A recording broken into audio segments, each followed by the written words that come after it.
Hello gamers and gamers, what is going on? My name is Tanek127 and welcome back to another video. And guys, in today's video we're going to be taking a little look at Octopath Traveler 2 and giving you guys my first impressions as a brand new Octopath Traveler player. I never got a chance to play the first one, so I just want to give that big fat disclaimer out there. Also, I do want to give a special thank you and a shout out to Square Enix for hooking me up with a review copy of Octopath Traveler 2 for PlayStation 5. What you guys are seeing here on the screen is some boss battle gameplay that's really early in the Thief story on PlayStation 5 for Octopath Traveler 2. There's not going to be any story spoilers or anything like that here in this video. I'm going to be trying to avoid those things as much as possible and just talk to you guys, about the elements and stuff I like from the game.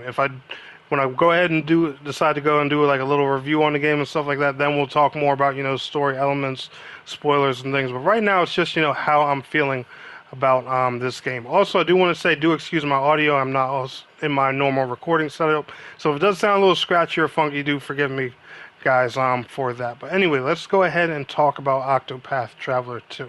So, if you don't know what Octopath Traveler 2 is, it is a RPG that is published by Square Enix, and it has this 16-bit old school Nintendo NES Sega Genesis like vibe to it. And guys, I have to say, this game is straight up fucking phenomenal. And I kid you guys not. There's no other way to put it with these games. Now, me personally, I'm a kind of a graphics nut kind of guy, especially, if you know me as a gamer.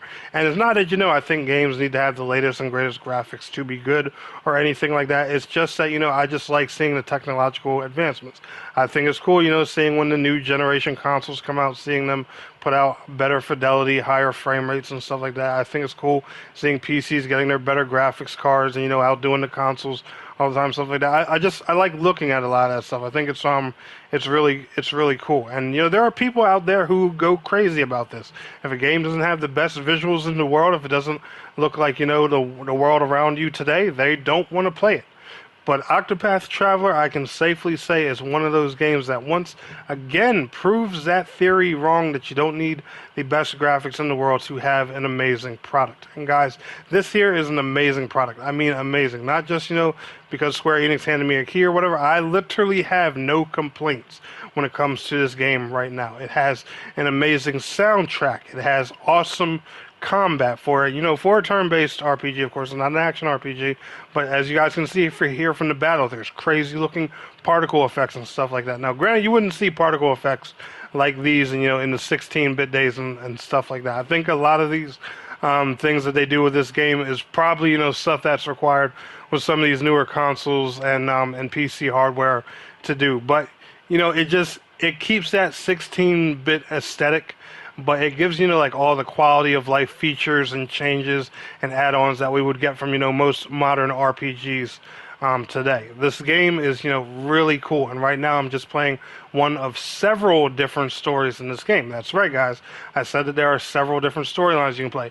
Every single game, every single character in here is like a class, kind of like how things work in Final Fantasy. In this particular battle right now, I am playing as the Thief. She has her own story in the game, and there's like, I believe, 7, 8, or 9 different classes, and they all have their own special storylines, characters they work with, and stuff like that. Now, disclaimer: there is a system in here that intertwines them in some way, because I was looking through the menus, learning more about the combat and stuff like that. There is a way to get like abilities from other classes. Whatever they're referred to as jobs in here, I'm going to call them classes.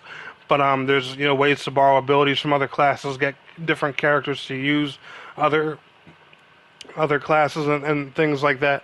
And I don't know how deep they let you customize it, but I think it'll be really cool, if I can take this Thief character here, play the dancer's story later on, and be able to give her like some of the dancer's moves, abilities, or like steal some mage magic to throw on her and stuff like that.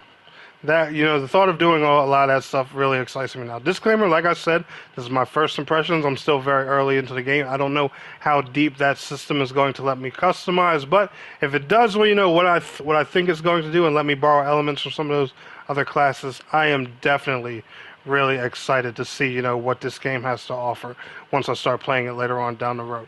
Anyway, guys, stay tuned for my review of Octopath Traveler 2, which will be coming here in a few weeks. Y'all enjoyed today's video, smash that like button. I'll see y'all in the next one. Peace out. Have a good one.